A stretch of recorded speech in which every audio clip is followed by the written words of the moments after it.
Hielo.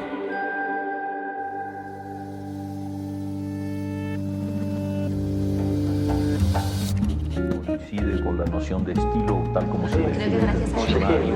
La lectura debe ser una de las formas de la felicidad y no se puede obligar a nadie a ser feliz. Pero no tengo idea de lo que vas a usar después. Entonces un libro debe describir esa situación. Y digamos que lo es. El cuento se escribe así. Y a mí la cosa más importante que me ha pasado en la vida ha sido aprender a leer una pizca de exageración en esa frase.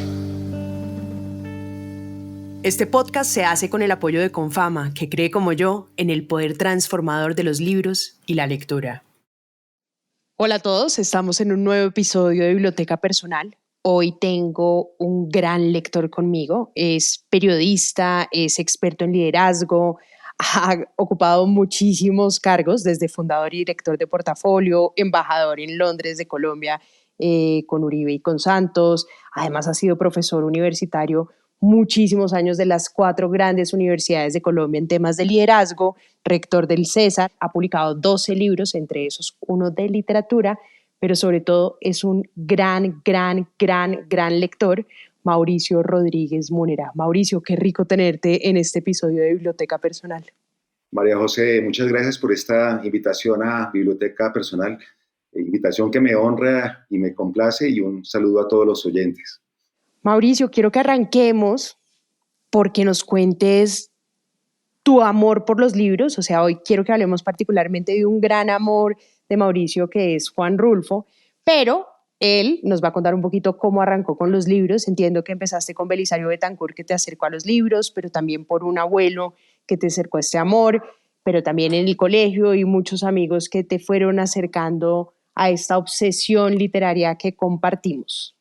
Sí, María José, mi amor por los libros comienza por mi padre, que en paz descanse, el arquitecto Jorge Rodríguez. Él nos complacía en la compra de libros. Teníamos límites en los demás gastos porque era una familia numerosa, 8 hijos, clase media, y pues éramos austeros en prácticamente todo, pero en materia de libros mi padre no nos ponía límites. En esa época existía el círculo de lectores y uno, a través de una revista, escogía los libros que quería leer y nos rotábamos la revista con mis 6 hermanas y mi hermano y escogíamos libros, y mi papá llegaba cada mes con 2 o 3 cajas llenas de libros y nos compraba, como era de usanza en esa época, cuando yo era joven, y nos compraba todas las enciclopedias, la enciclopedia temática, la enciclopedia Salvat, la enciclopedia Larousse, ¿no? En ese momento todas las casas estaban dotadas de las enciclopedias que hoy ya pues prácticamente nadie usa porque tiene todo el mundo ChatGPT y tiene Google y Wikipedia.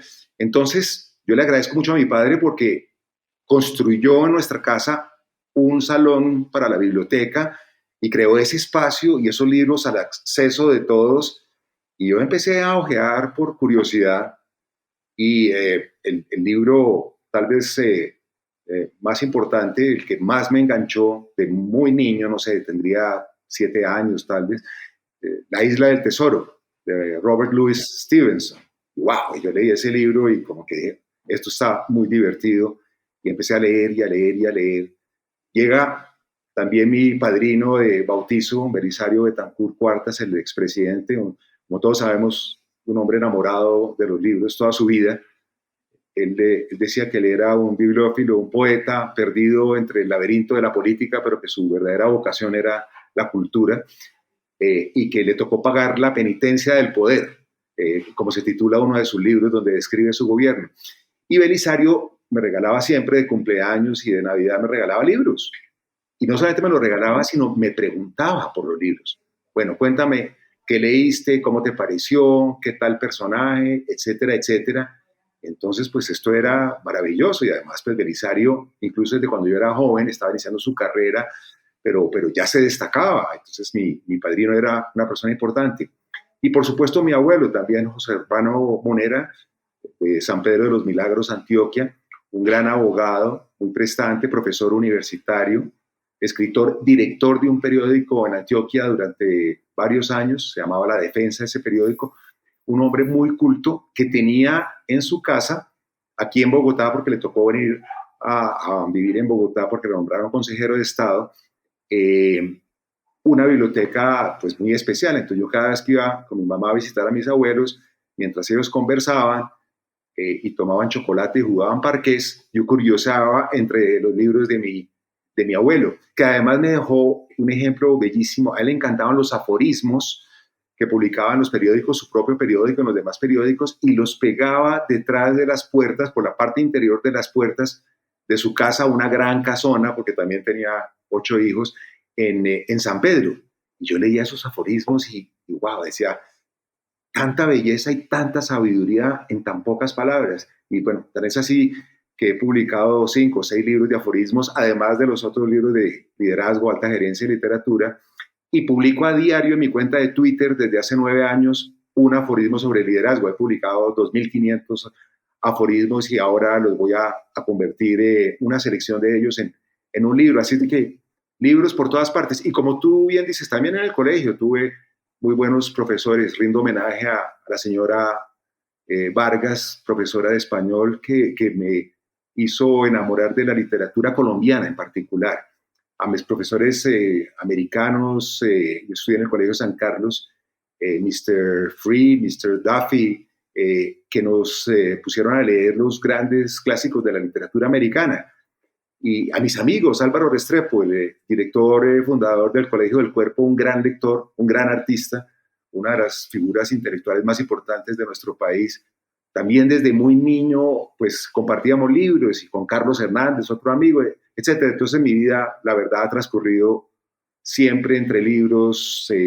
No hay un solo día de mi vida que yo recuerde no haberle dedicado un buen rato a leer, y para mí leer es vivir.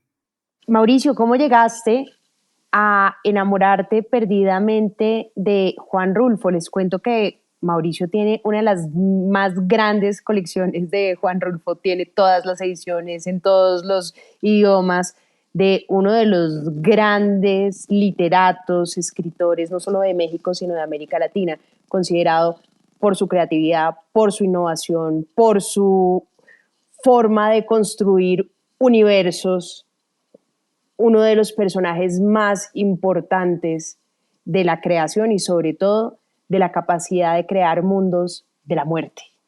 Hablemos un poquito de Juan Rulfo, Mauricio, y de Pedro Páramo. Juan Rulfo, pues Pedro Páramo llegó a mis manos en tercero bachillerato, tal vez con la señora Vargas.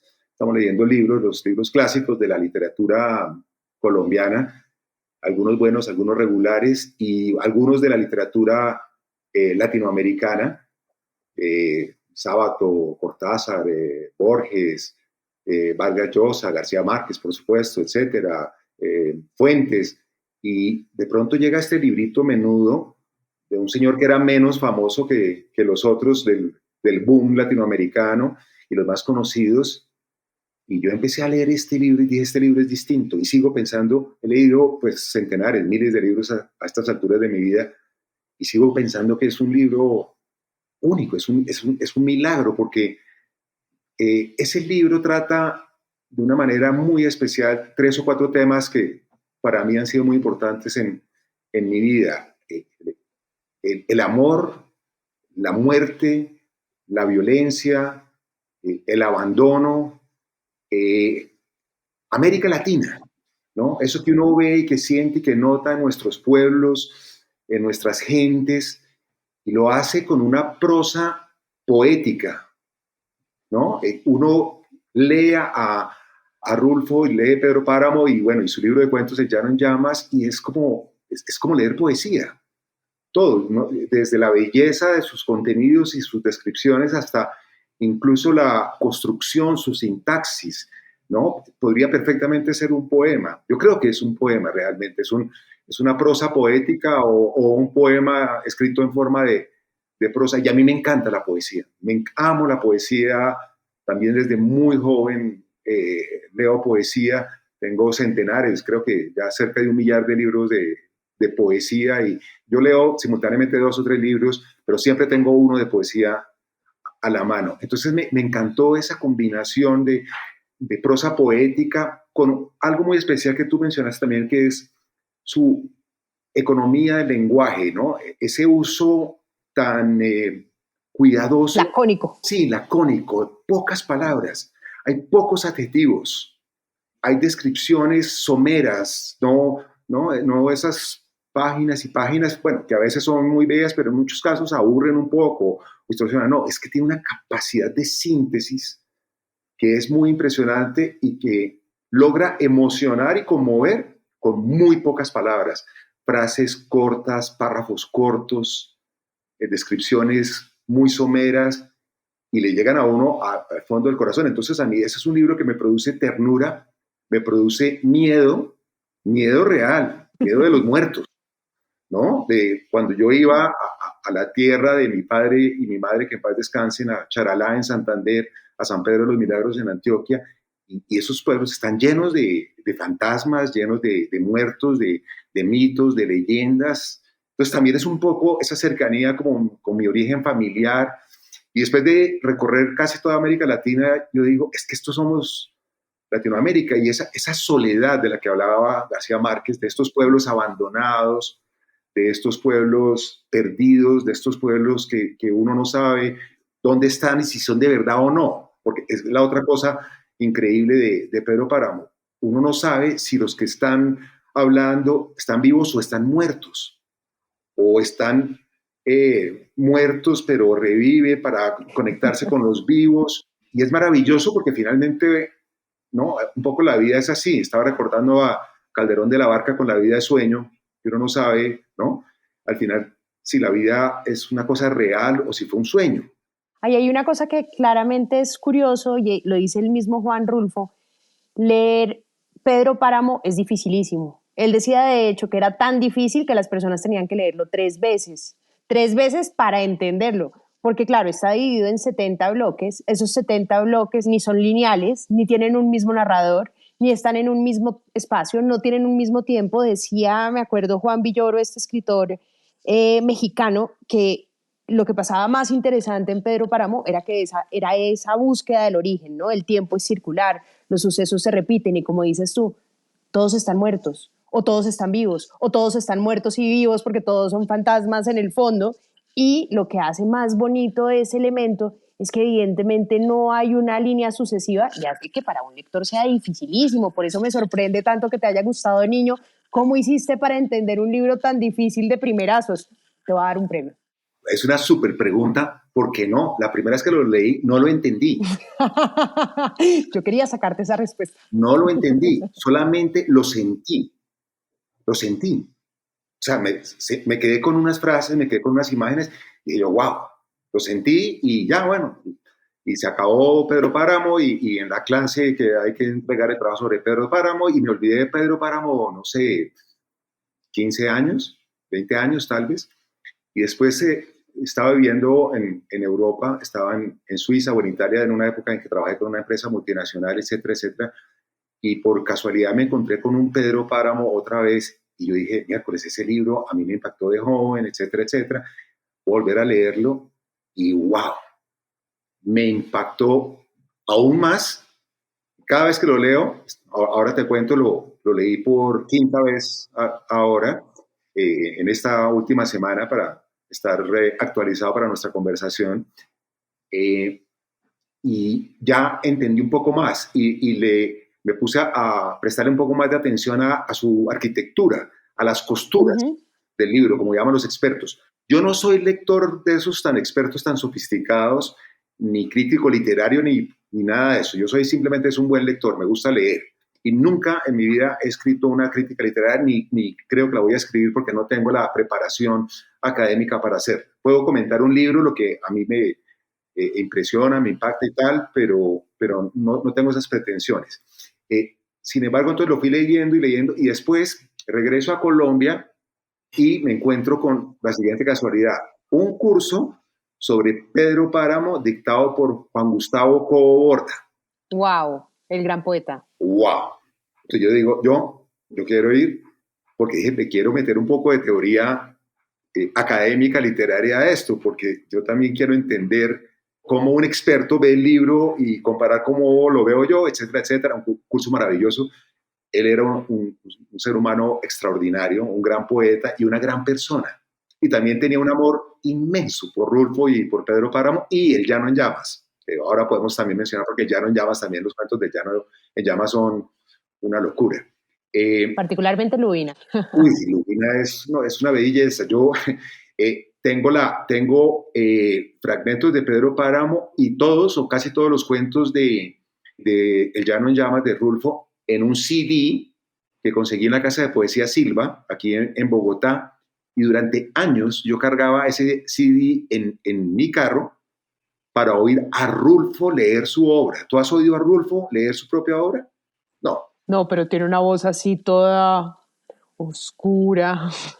Tiene una voz de ultratumba, tiene una voz oscura, una voz profunda, una voz triste, melancólica, adolorida, pero al mismo tiempo bellamente expresada, esa desesperanza, ¿no? Mauro, igual, él ya venía súper golpeado por la vida, ¿no? A él jovencito al padre se lo matan, a los hermanos se los matan, porque él está le tocó no solamente los coletazos de la revolución, sino las guerras cristeras, que es todos estos cristianos y federales agarrados en México. La madre se le muere, lo mandan a un orfanato, en el orfanato además queda tan traumatizado. Me acuerdo que una vez le preguntaba Joaquín Soler en una entrevista muy famosa que había aprendido en ese orfanato, que él decía que era más que un orfanato, un reformatorio, y respondió como, aprendí a deprimirme. Wow. Y que en esa época que se dio cuenta que estaba muy solo y que aprendió realmente a vivir con la tristeza. Y toda su obra es no solamente triste, nostálgica, sino que llena de muerte presente, porque estuvo siempre presente. Me gustaría también que le contaras a los oyentes que no han leído nunca a Juan Rulfo un poquito de la historia. ¿Quién es este Juan Preciado? ¿Qué llega? ¿Cuál es la frase más importante de la literatura mexicana? Sí, vale la pena que hagamos como una sinopsis, un resumen. Y yo creo que la mejor manera es leyendo un par de fragmentos de la primera página, porque casi que ahí está, digamos, la esencia de la historia. Dice así: vine a Comala porque me dijeron que acá vivía mi padre, un tal Pedro Páramo. Mi madre me lo dijo y yo le prometí que vendría a verlo en cuanto ella muriera. Dolores Preciado, su madre, él se llama Juan Preciado, y va en busca de su padre Pedro Páramo.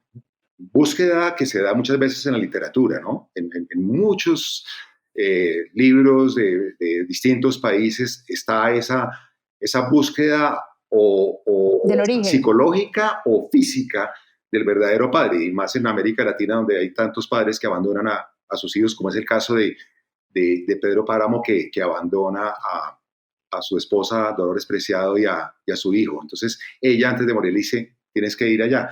Y mira lo que le dice un poco más adelante, le dice: no vayas a pedirle nada, exígele lo nuestro, lo que estuvo obligado a darme y nunca me dio, el olvido en que nos tuvo mi hijo, cóbraselo caro.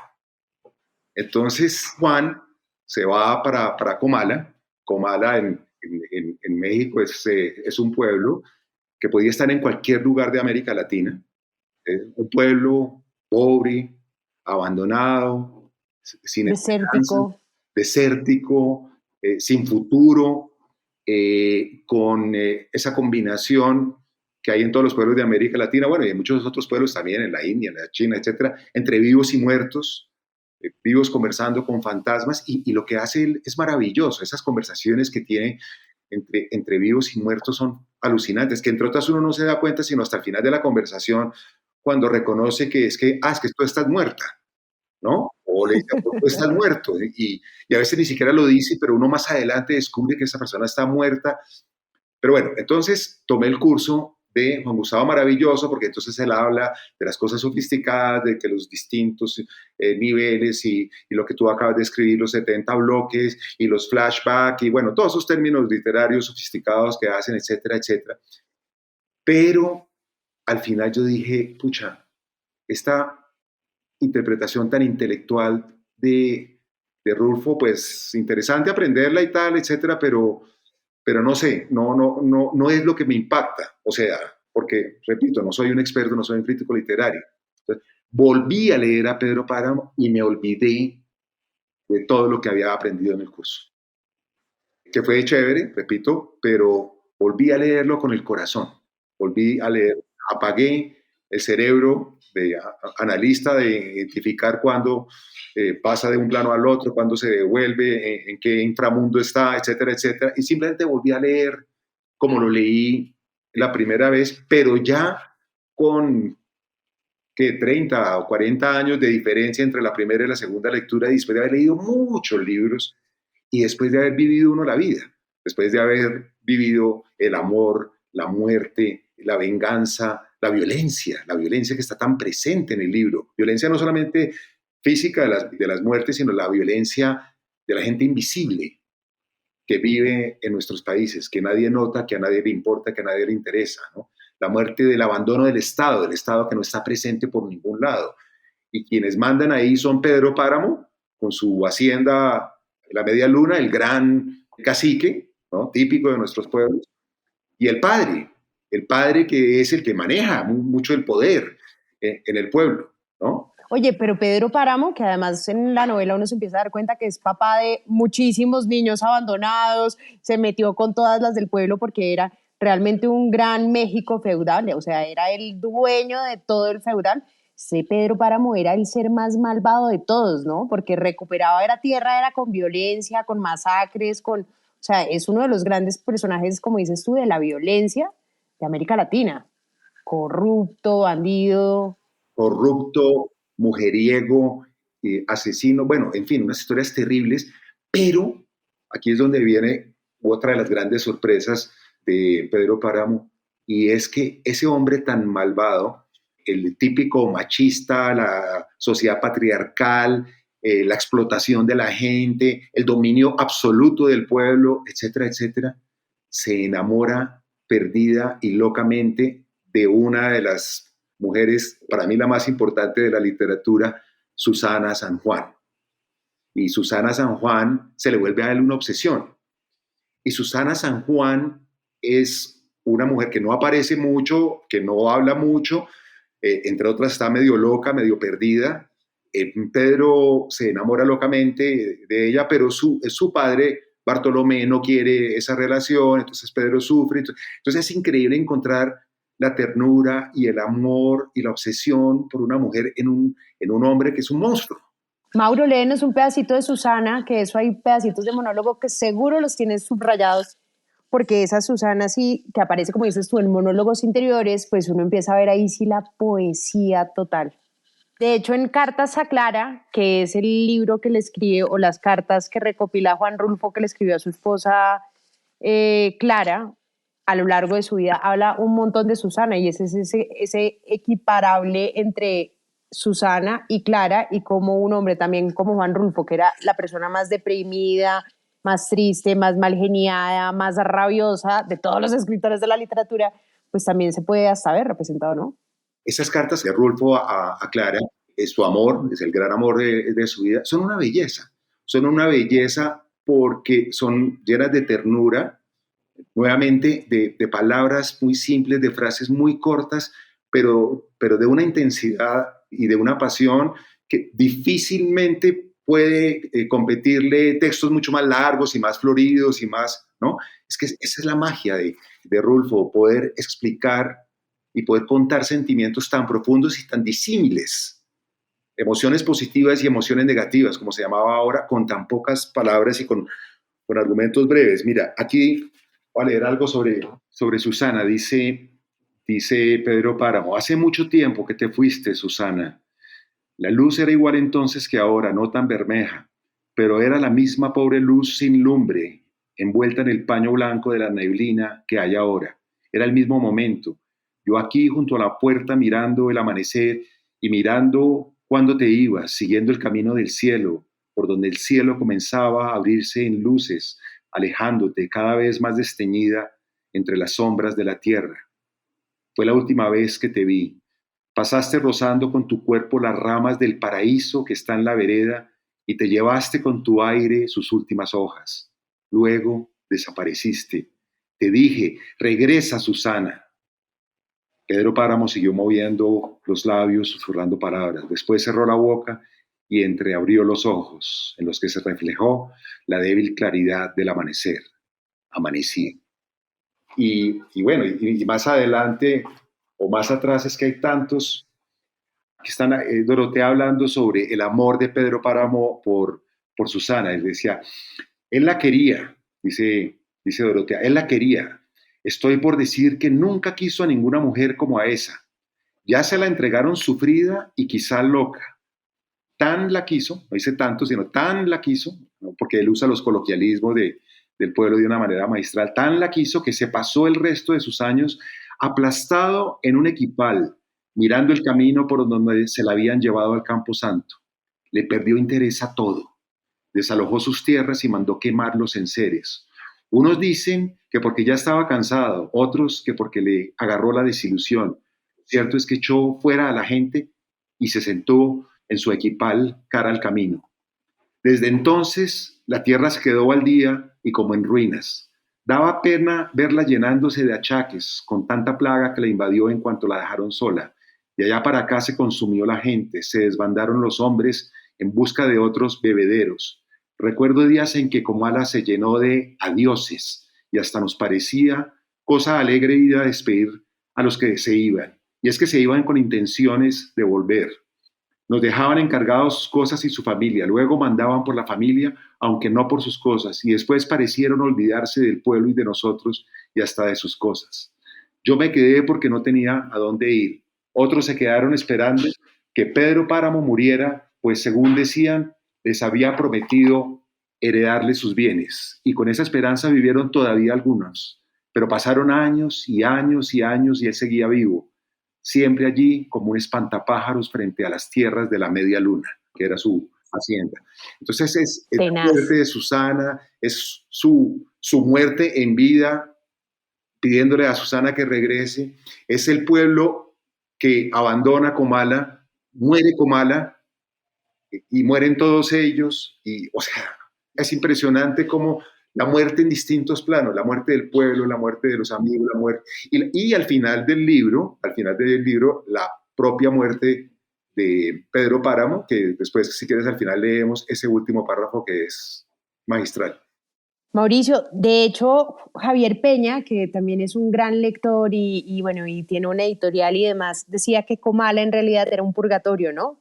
Y que Comala venía, oye, esto tan interesante, proviene de comal, que es un recipiente en el que se pone sobre el infiernillo para quemar las tortillas. Y hay una frase que a mí me fascina, que empieza también en Juan Rulfo, y es cuando él va caminando y se encuentra un personaje como un campesino que lo está llevando hacia Comala, hablan del calor y dice, ya lo sentirá más fuerte cuando lleguemos a Comala. Aquello está sobre las brasas de la tierra, en la mera boca del infierno. Con decirle que muchos de los que allí se mueren, al llegar al infierno, regresan por su cobija. Esa figura es maravillosa, es una cosa espléndida. Sí, es un infierno, es un infierno. El purgatorio donde están los vivos y los muertos y donde están... Sí, está en ese borde, pero en realidad es ese infierno del desamor, o del amor imposible, es ese infierno de las muertes violentas, porque hay mucha violencia, es ese infierno de la revolución. Hay un pasaje mágico, muy curioso, de cuando llegan unos guerrilleros a pedirle plata a Pedro Páramo para financiar. Espérate, te lo busco porque es que ese me llamó mucho la atención, porque tiene que ver mucho también con la lucha guerrillera en toda América Latina. Ahorita también estás diciendo algo que me pareció muy divertido y decías que usaban mucho esta forma de hablar de los campesinos, y Juan Villadoro también decía, oiga, lo más impresionante de Rulfo es que él pone a un campesino a hablar mexicano de manera mucho más genuina que la real.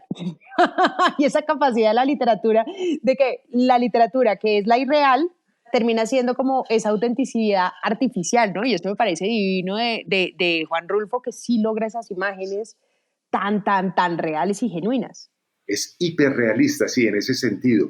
Y leyendo algo, investigando sobre Rulfo, dicen precisamente que él tardó mucho tiempo y muchos viajes, porque él viajaba mucho, no solamente en Comala y en su estado, sino pues por todo México, obviamente, para captar esa esencia de esos pensamientos, de esos sentimientos y de esas expresiones que con muy pocas palabras dicen mucho. Y de nuevo, recuerdo mucho a mis abuelos, que eran personas de pocas palabras, pero para afirmaciones muy contundentes. Hoy en día yo creo que nosotros hablamos demasiado, incluido yo, empezando, ¿no? Y hablamos y hablamos y hablamos y en el fondo no decimos tanto. Ellos de pronto con una frase lo dicen todo, ¿no? Es una cosa increíble. Yo creo que Rulfo capta esa economía del lenguaje, economía en el número de palabras, pero de una riqueza por su profundidad y por su capacidad de impactar. Mira esta escena tan increíble. Entonces llegan estos revolucionarios 20 a la media luna, a la hacienda, a pedirle plata a Pedro Páramo para la revolución y tal. Entonces dice lo siguiente el libro. ¿Qué se les ofrece? Volvió a preguntar Pedro Páramo. Como usted ve, le contestan, como usted ve, nos hemos levantado en armas. Y pues eso es todo, ¿le parece poco? ¿Pero por qué lo han hecho? Pues porque otros lo han hecho también. Óyeme, ¿no? Pues porque otros lo han hecho también. ¿No lo sabe usted? Aguárdenos tantito a que nos lleguen instrucciones y entonces le averiguaremos la causa. ¿No? Es una cosa mágica y eso lo ve uno también aquí en el conflicto. Mucha gente está metida en el conflicto porque no tenía alternativa, pero no tiene una ideología, no sabe ni siquiera por qué están luchando. Es simplemente el desespero del hambre o de la presión de los guerrilleros, de los paramilitares, de los violentos, de los narcos, en fin, etc. Entonces dice, aguárdenos tantito a que nos lleguen instrucciones y entonces le averiguaremos la causa. Por lo pronto ya estamos aquí. Yo sé la causa, dijo otro, y si quiere se la entero. Nos hemos rebelado contra el gobierno y contra ustedes porque ya estamos aburridos de soportarlos. Al gobierno por rastrero y a ustedes porque no son más que unos móndrigos bandidos y mantecosos ladrones. Y del señor gobierno ya no digo nada porque le vamos a decir a balazos lo que le queremos decir. Buenísimo. Mira, un parrafito, son 6, 7 líneas, un parrafito y ahí está contenida la esencia de esa violencia, de la saturación con la explotación, con el desgobierno, con la corrupción, pero también esa mezcla de ignorancia e ingenuidad, ¿no? Y esas causas que finalmente terminan en el desastre para América Latina. Cientos de miles de muertos, miles de millones de dólares desperdiciados en la guerra, en lugar de ser invertidos en escuelas y en hospitales, y en libros y en bibliotecas. Ese drama de esa violencia tan loca que nos agobia. Pero bueno, en fin, así está lleno Pedro Páramo de tesoros dentro de ese gran tesoro, ese gran cofre que es la joya de Pedro Páramo. Mauro, ¿cómo ves el tema de la muerte? Yo entiendo que los mexicanos tienen una relación muy diferente, pues empezando por este evento que hacen los 31, que es los muertitos que van y se sientan con los muertos y conversan, que uno lo ve mucho en esta película de Pixar, tal vez es que se llama Coco. Correcto, Coco. Pero que es una relación diferente, mucho más cercana a la muerte que no tenemos en Colombia, curiosamente. Pero ¿cómo la ves tú en toda esta relación? ¿Tú sabes cómo se iba a llamar antes Pedro Páramo, antes de que se llamara Pedro Páramo? Sí, hay varias versiones. La que yo más creo que aparece aquí en el libro la llama Murmullos. Los murmullos. Porque Juan Preciado oye esos murmullos de los muertos. Acá tengo el fragmento donde menciona los murmullos, que me gusta mucho también porque es que esos murmullos son como esa voz de alguien que está vivo pero alguien que está muerto, ¿no? Que como que, ¿no? El murmullo no es la voz plena, no es la vida plena. El silencio es la muerte. Entonces el murmullo es como ese purgatorio, que no estás ni entre el cielo ni en el infierno. De nuevo, él juega con eso de que la vida es un sueño, es una pesadilla, es real, no es real. Como cuando lo recibe una mujer a Juan Preciado y le dice, es que su madre me dijo que iba a venir. Y Juan Preciado le dice, pero si mi mamá está muerta. Ah, con razón la oía tan pasito. Sí, sí, es impresionante, exactamente. Yo tengo aquí también destacado ese fragmento porque es muy bello y expresa muy bien ese juego con la vida y con la muerte. Y tú mencionaste algo muy importante que les recomiendo muchísimo, el Día de Muertos en México.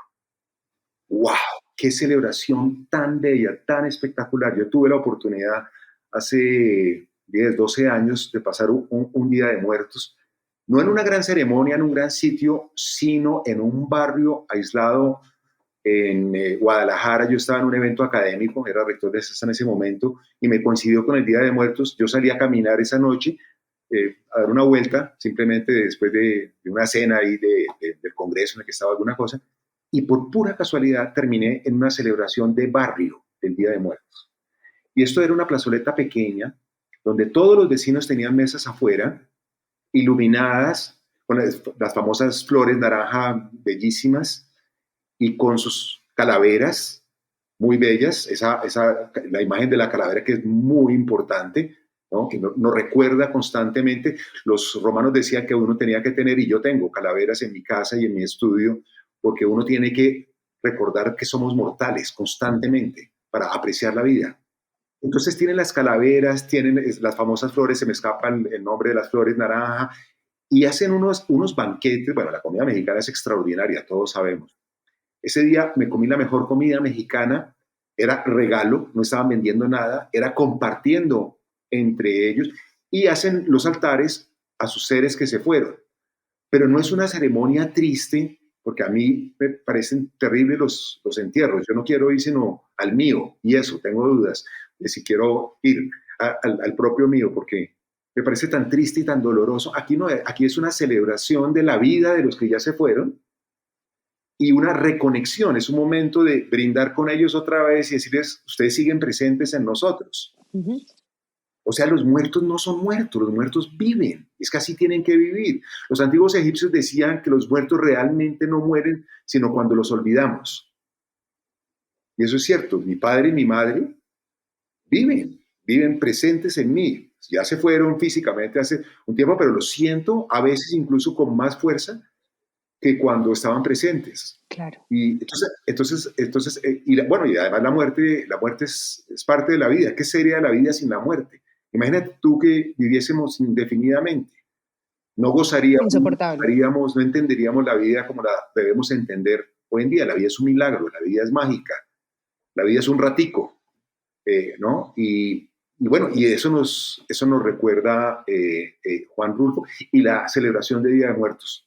No se pierdan esa experiencia, es demasiado bella, y para mí le dio otro sentido a la muerte. Y, por ejemplo, cuando murieron mis padres, a quienes adoré y adoro, sí, fue muy doloroso y muy triste, pero al mismo tiempo fue una celebración de su vida. Uh-huh. Y yo escribí las palabras en sus honras fúnebres, etcétera, y más que el dolor, lo que hice fue manifestar la gratitud y la alegría y el privilegio de haber vivido con ellos tantos años, de haber aprendido tanto de ellos, de haber gozado tanto de ellos, etcétera, etcétera. Entonces, ese miedo que yo le tenía a la muerte del primer Pedro Páramo que leí a los 15 años en tercero de bachillerato, ese miedo en mi vida personal ha cambiado completamente. Y hoy no le tengo miedo a la muerte. Al proceso de morir, posiblemente sí, si es algo doloroso y una agonía, pues sería terrible, pero a la muerte en sí no, porque si uno ha vivido una vida plena e intensa, como he tenido yo la fortuna de vivir, pues nada, lo único que puede tener uno es gratitud por haber vivido, sentido las experiencias que ha tenido en su vida. Y una de esas experiencias más maravillosas es haber leído tantos libros y tan distintos. Cada libro, por eso es que el libro es un objeto mágico, y por eso amamos a los libros, porque es que los que hemos leído o visto buenas películas o hemos hecho muy buenos viajes, hemos vivido miles de vidas. Entonces, por eso aprovecho para invitar a los que nos están oyendo a que si quieren, no van a vivir más, pero sí pueden vivir muchas vidas simultáneas. Mauro, ¿por qué te parece que Pedro Páramo es considerado uno de los grandes libros de la literatura? Claro, porque ya dijimos que soy súper innovador, que es una representación de la muerte, ya hablamos un poquito de los campesinos, pero ¿cuáles para ti son esos elementos que dices como es claro que este es uno de los libros más importantes de toda la literatura latinoamericana? Wow, esa pregunta es muy difícil, pero yo diría que es por esa capacidad de conmover, por esa capacidad de sacudir, por esa capacidad de llegar al espíritu y al corazón de una manera tan profunda en tan pocas palabras y con una trama relativamente sencilla. Bueno, sencilla, no. Aparecen personajes, están los bloques, están los tiempos, etcétera, Ajá. etcétera. Pero si tú trasciendes eso y lo lees, digamos, menos intelectualmente y más sentimentalmente, más emocionalmente, y no te enredas tanto con que si está viva o no Eduviges o si este otro persona, ¿qué le pasó a Bartolomé con al padre Rentería, que le mataron a su hermano y violó a su A la sobrina, sobrina Miguel Páramo, otro hijo de de Pedro don Páramo, Pedro. que es un ampón, que tiene una muerte violenta también, y que Pedro Páramo trata de comprarle su lugar en el paraíso dándole unas monedas al padre Rentería, ¿no? Todos esos rollos típicos nuestros latinoamericanos. Pero yo creo que sí, allí aparecen muchos personajes, pero yo creo que es la capacidad de mantener durante esas pocas páginas, que no son muchas, son 130 páginas, mantener esa tensión narrativa y mantener esa esencia. O sea, este es un libro que tú no puedes parar de leer y es un libro que te dan ganas de volver a leer.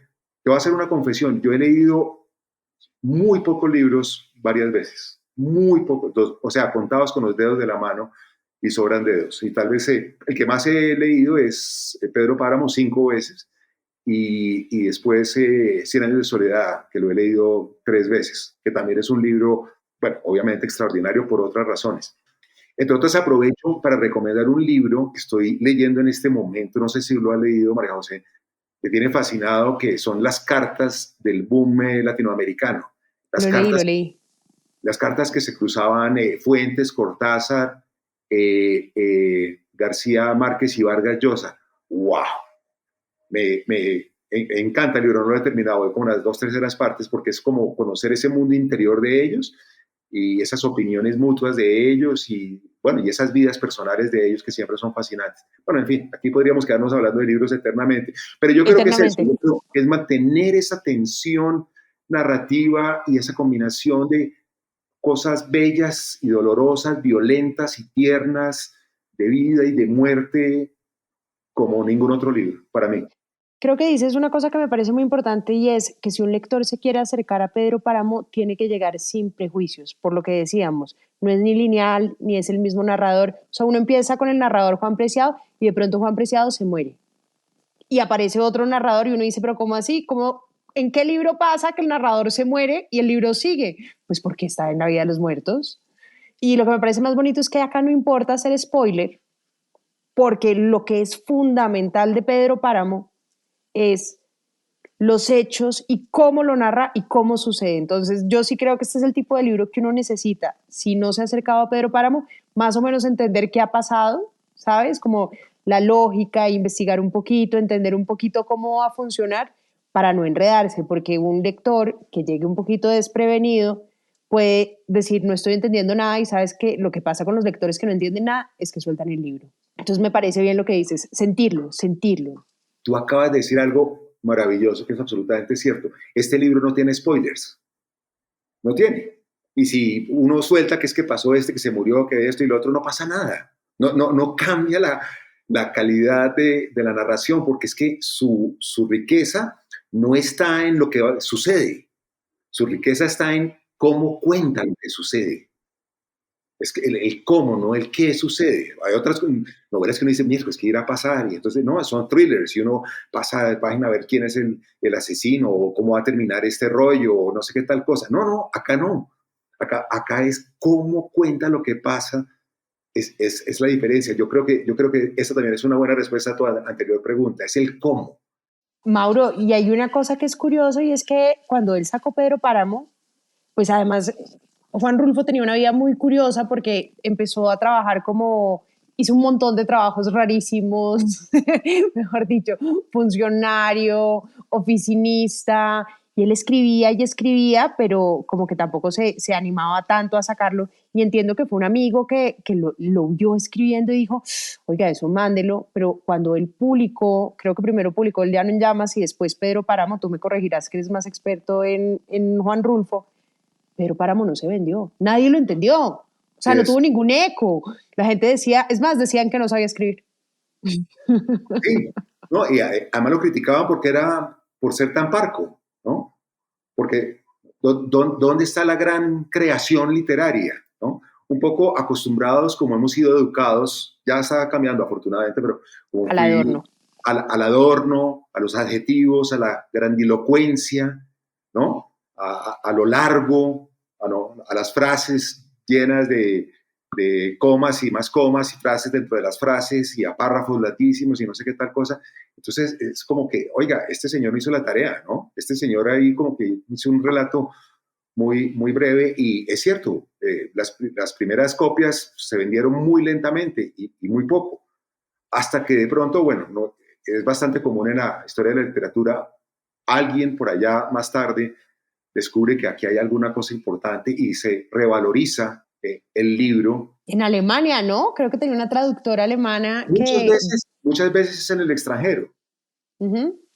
Claro, y como en Alemania dicen que es fantástico, ya el mismo país dice como, oh, entonces de pronto sí es una gran obra de la literatura. Mira, por ejemplo, eso le está pasando a Héctor Rojas Erazo, un gran escritor colombiano, que en su momento, sí, sacó unas novelas y tuvo algún impacto y tal, etcétera, etcétera, pero ahora que están revisitando los críticos su obra, están redescubriendo a un escritor que yo lo leí por una recomendación de un primo que es un gran lector, Jorge Mario Munera, y él me dijo, usted ya leyó este libro, ahorita te lo muestro porque lo tengo aquí entre mi sección de mis 100 libros favoritos, porque tengo aquí en mi biblioteca, he ido organizando mi biblioteca y está en mis libros favoritos. Y acaban de hacer una edición conmemorativa, creo que el centenario del natalicio de Héctor Rojas Erazo. Pues mira, este libro, que te lo voy a traer, si me permites un segundito, es uno de los mejores libros de la literatura latinoamericana. Y te digo que a mí me cuesta trabajo. Voy a decir una cosa que me van a dar palo por lo que voy a decir, pero yo creo que es un libro aún más importante que Cien años de soledad. Oh, oh, oh. No, mira, y tiene mucha influencia sobre García Márquez. Eran incluso amigos. Escribían, entre otras ambos, en el Universal en Cartagena y a veces hacían juegos de columnas, uno escribía la columna del otro, ¿no?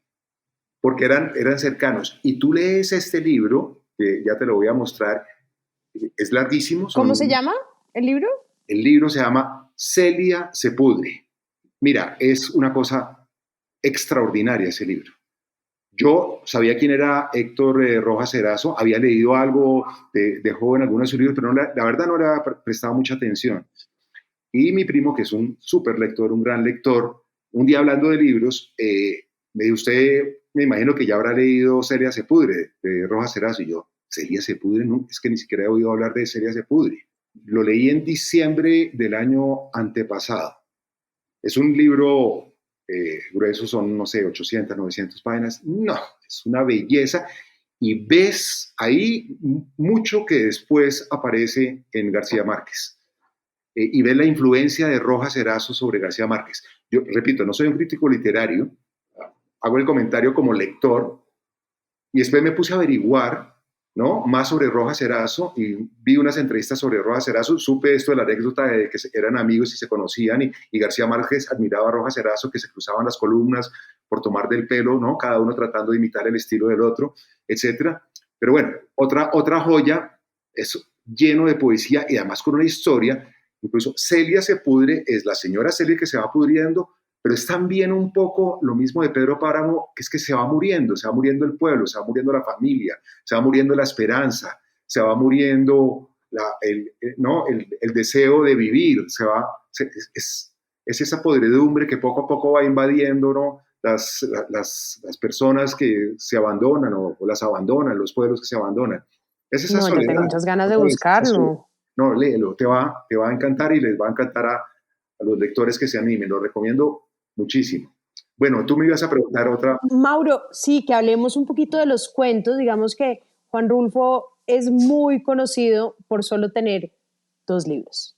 Bueno, tiene un par de contenidos más, uno que escribió el Gallo de Oro, creo que es la peli, pero las cartas de Clara, pero es tan famoso que sea un escritor hiper conocido con solo 2 libros, que hasta Monterroso le escribió un pequeño cuento burlándose de los críticos, que es este del zorro particularmente bello, que van y le dicen al zorro que porque solamente ha escrito 2 cuentos, y él dice, claro, voy a escribir uno mejor, voy a escribir otro libro que va a ser mejor que el otro, y al final dice como que esta gente quiere que yo escriba un libro malo, pues no voy a escribir ningún libro más. Sí, pero hablemos del Llano en Llamas, que es la segunda obra, que me imagino que también te gusta mucho, y que son estos pequeños ya extractos. no, me encanta el Llano en Llamas. Y bueno, con respecto a la anécdota sobre Pedro Páramo y el Llano en Llamas, también alguien alguna vez cuando le preguntaron, bueno, pero ¿cómo es posible que un autor sea tan famoso con apenas un par de libros? Y este argumento que escribió del Gallo de Oro para una película, que entre otras es estupendo, el Gallo de Oro es maravilloso también. Eh, y alguien contestó, no me acuerdo, algún crítico, algún experto de eso, dijo, pues es que cuando uno escribe obras maestras como Pedro Páramo y el Llano en Llamas, ya no tiene que escribir nada más. O sea, Total. ¿sí me explico? Un poco como criticando a esos autores que escriben y escriben y escriben a ver si le pegan a uno, ¿no? De pronto les suena, no, es que yo creo que Pedro Páramo, yo siento que Rulfo cuando terminó de escribir Pedro Páramo y cuando terminó de escribir el Llano en Llamas, dijo, yo ya dije lo que quería decir. No es porque no tuviera la capacidad de escribir, yo creo que él podría haber escrito docenas de libros, pero yo ya conté lo que tenía que contar. ¿Yo para qué me invento más cuentos? ¿Yo para qué? Si aquí ya estoy satisfecho, estoy contento, aquí reflejé lo que quería expresar. Hay un cuento muy famoso que él le decía a los críticos que en realidad el problema también era que un tío era quien le contaba las historias, y que él escribía las historias que le contaba el tío, y como el tío se murió, pues ya no podía escribir. Pero en realidad el tío no existió. Obviamente a lo muy buen autor, que a los autores nunca hay que creerles nada porque son los expertos en ficción, son todos unos mentirosos profesionales, pero me pareció divino. No, el tío se murió, ya no tengo nada que escribir. Está bueno ese cuento. No sabía esa anécdota.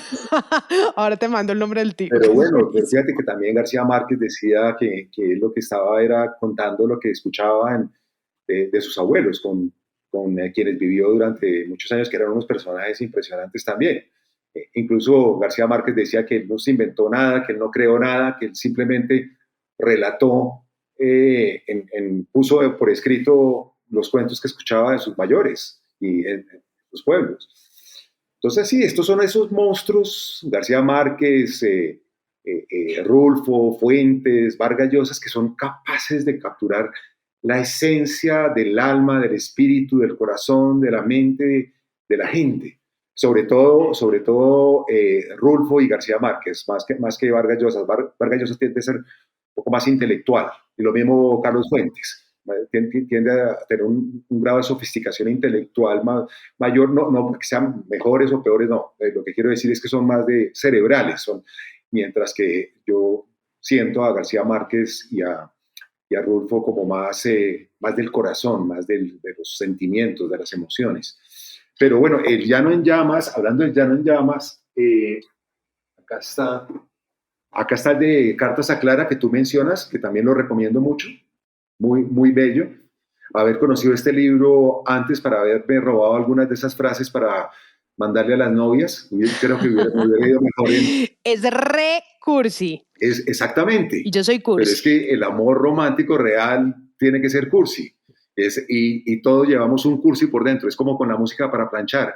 Yo digo que en el fondo a todos nos gusta porque todos en el fondo llevamos un lobo por dentro, ¿no? Pero me gusta porque es muy auténtico. Es que esa es la otra cosa de Rulfo, es auténtico. Uno nota que él no está buscando, ¿no? Las cosas que ni es muy aparecer, ni figurar, no, total. Ni descrestar a nadie. Yo creo que ese también es otro de sus secretos. Bueno, y aquí en esta edición están también los del Llano en Llamas. Tú dices que Lubina es tu favorito. Bueno, a mí la verdad me gustan todos, y me conmueve mucho oírlos en la voz de Rulfo. Obviamente les recomiendo mucho ese CD, que creo que todavía se consigue en la Casa de Poesía Silva, por acá lo debo tener en algún lado. Para mí el Llano en Llamas lo que hace es que, como son cuentos cortos, no tiene esa complejidad que tiene Pedro Páramo, no tiene tantos planos, no tiene tantos bloques, son mucho más sencillos, mucho más fáciles de leer, la estructura no es compleja para nada, y en cada uno de ellos hay un gran mensaje de impacto, de conmoverlo a uno con una situación muy particular. Para mí son como muestras, son como fragmentos, aislados pero tan poderosos que tienen mucho valor. Pero Pedro Páramo lo que hace es que enlaza distintos cuentos y distintas situaciones de una manera, pues con una arquitectura colosal y con una imaginación y una creatividad única. Pero leer sueltos los cuentos de Llano en Llamas también es un placer porque tienen, entre otras, ese valor estético del cuento, y es, en muy pocas palabras, crear un impacto, ¿no? Esa es la habilidad del short story, como me decía mis profesores en el San Carlos, ¿no? De lograr, en pocas palabras, crear un cuento, una atmósfera y algo sorpresivo en lo que narra, en lo que cuenta. Que es como decía Cortázar, que los cuentos se ganan por nocaut, porque sí tienen que tener ese golpe específico y es mucho más difícil escribir corto que escribir largo. Y lo interesante del Llano en Llamas es que el knockout, que es muy, muy bueno que hayas traído a colación esa analogía, el knockout no es necesariamente una sorpresa, no es una sorpresa, no es que uno diga, wow, mire que resultó ¿no? Pasando esta cosa que yo no sabía. No es ese knockout, es el knockout de algo que pasó, algo que sucedió. No es que sea tanto una sorpresa, sino que es algo, de nuevo, conmovedor. Espectacular. La niña, el anciano, el campesino, el viaje, llegando, ¿no? Cuando llega con su hijo, bueno, en fin, la salida, etcétera, etcétera. Entonces, el impacto no es un giro de sorpresa en el argumento, sino es una experiencia, una vivencia. Algo que sintió, algo que traumatizó, algo que le dolió, algo que conmovió a alguien. Eso es lo que tiene el Llano en Llamas. ¿Cómo describirías en una palabra, Juan Rulfo? Hasta ahora había podido responder todas sus preguntas más o menos bien, pero más o menos me defendí, pero pucha, una palabra para... Sí, tal vez la que he repetido a lo largo de esta conversación es conmovedor. Simplemente me conmueve, me genera, ¿sabes qué me genera? Me genera, y ha sido muy importante en ese sentido, me genera mucha empatía. Me genera mucha empatía con nuestra gente, con nuestro pueblo, con nuestra historia, con nuestra geografía, con nuestros dolores, con nuestras emociones tristes. Ese libro maravilloso de Mauricio García Villegas, que se llama El país de las emociones tristes, es un libro magistral que explica que el problema de Colombia en nuestros 200 años es que nos han gobernado las emociones tristes. Sin duda. El odio, la rabia, la desesperanza, la venganza, la desconfianza, ¿no? En lugar de las emociones positivas, la esperanza, el optimismo, la confianza, la solidaridad, etcétera, etcétera. Ese libro es maravilloso, de Mauricio. Entonces es conmovedor porque me conecta profundamente con mis orígenes, con mis raíces y con mi compromiso con Colombia y con América Latina. Y yo digo, miércoles, estos comalas, hay miles de comalas en América Latina y en el mundo. Y hay que acabar con los Pedros Páramos, y hay que amar a la Susana San Juan, y hay que, ¿no? Ese dominio de la Iglesia Católica perverso, ¿no? Porque aquí se muestra en muchas facetas perversas, etcétera, etcétera. Hay que superar y hay que, ¿no? Pensar de otra manera distinta. Entonces, es conmovedor, genera esa empatía, que es sentir el dolor ajeno, sentir el abandono, la soledad ajena, y ojalá moverme hacia lo que el profesor Paul Bloom llama la compasión activa. Porque los libros nos generan empatía, ¿sí? Y esa es la magia de los libros, que nos hacen sentir lo que sintieron personas que vivieron hace 1000 años o 2000, y vivir situaciones que nunca vamos a vivir, y en épocas y en países donde no vamos a estar nunca. Y por eso leer es vivir muchas vidas, pero muchas veces nos quedamos solamente, María José, en la empatía, que es sentir el dolor ajeno, la tristeza ajena, la soledad ajena, pero no hacemos nada al respecto. No ejercemos la compasión activa, que es la que propone el profesor Bloom, y que es lo que yo creo nos falta en Colombia. El déficit más grande que tenemos en Colombia no es el déficit fiscal ni el déficit en cuenta corriente, yo soy economista, sino el déficit de empatía y sobre todo el déficit de compasión activa. Hacer algo al respecto para cambiar, para remediar esa solución. Y aquí, por ejemplo, está la conexión de la literatura con mi propia vida personal, bueno, dedicada a la educación en buena parte, porque he sido profesor universitario 40 años, al periodismo, porque es una manera de contar estas realidades y de denunciar esas realidades, y al trabajo político, principalmente en favor de la causa de la paz, que es algo que ha marcado toda mi vida, desde Belisario, que cuando llegó a la presidencia, siendo yo muy joven, y su famoso discurso en la Plaza de Bolívar de que no se derrame una sola gota más de sangre de hermanos colombianos, ¿no? Y he estado vinculado, trabajando por la paz, y sigo trabajando por la paz en este momento. Ayer estuve en una reunión por la paz, tengo un chat de un grupo que creamos un movimiento cívico que se llama Defendamos la Paz, porque ese dolor, ese abandono, esa violencia, esa soledad que aprendí de maestros como Rulfo y como García Márquez, no solamente me generaron empatía, no solamente me conmovieron, sino que me han impulsado a hacer algo para cambiar. Lo poquito que uno puede, yo no tengo ningún poder especial, pero sí he tenido oportunidades de servir. Y hablando de liderazgo, para mí la mejor definición de liderazgo es la que dice que liderar es servir y es dejar una huella, es hacer algo para dejar un mundo un poco mejor del que encontramos. Y para mí la literatura ha sido mi gran catalizador de ese deseo de servir, que lo he manifestado de distintas formas, con mayor o menor éxito en unas u otras cosas, pero sí, yo creo que la literatura transforma. Yo creo que si tuviéramos más lectores en Colombia, muchísimos más lectores, y por eso celebro tu podcast para que tengamos más lectores en Colombia, yo creo que seríamos más empáticos, seríamos más compasivos, seríamos más solidarios, podríamos vivir en paz, podríamos vivir una sociedad más equitativa, una sociedad con más oportunidades para todos, y por eso la obsesión por los libros y porque le lleguen a miles de personas. Yo en la revista Cambio publico todas las semanas una sección que se llama Mi Libro Favorito. Yo no he participado. Vas a participar. Voy a participar, qué bueno. Obvio que vas a participar. Y la idea es promocionar la lectura, que la gente cuente cuál es ese libro que le ha impactado, que le ha transformado su vida, por cualquier motivo y por cualquier razón. ¿Para qué?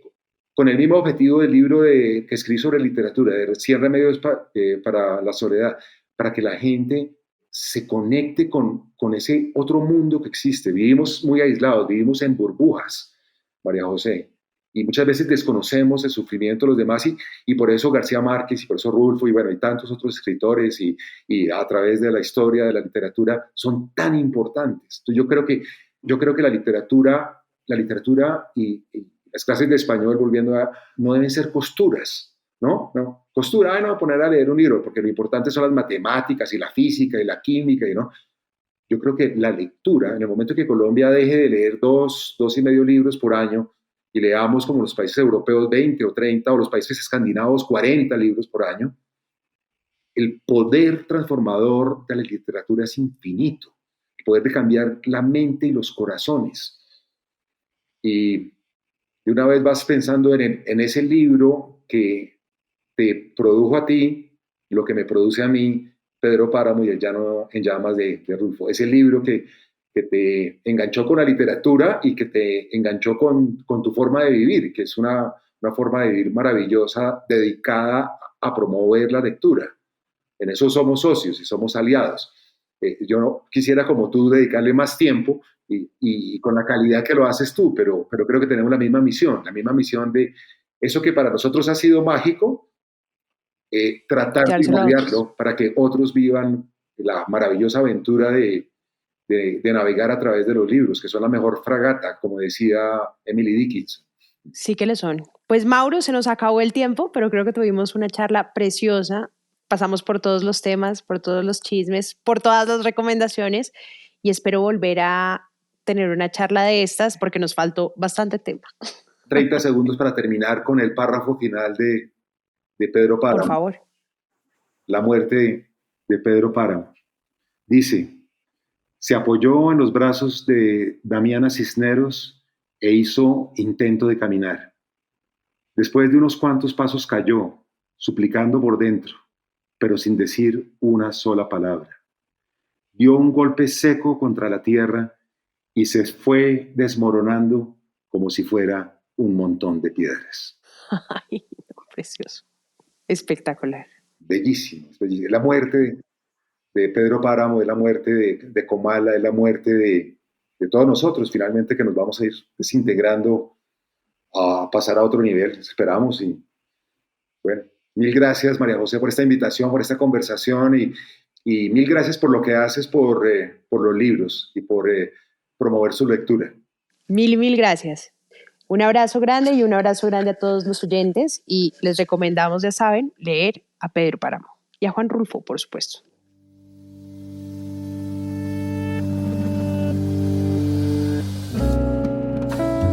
Este es un podcast para contagiar el amor por los libros, porque no hay mejor forma de incentivarlo que desde la divulgación. Ser promotor de lectura es un hobby, pero también un reconocimiento y un agradecimiento implícito a aquellas personas que en nuestra vida nos acercaron a los libros.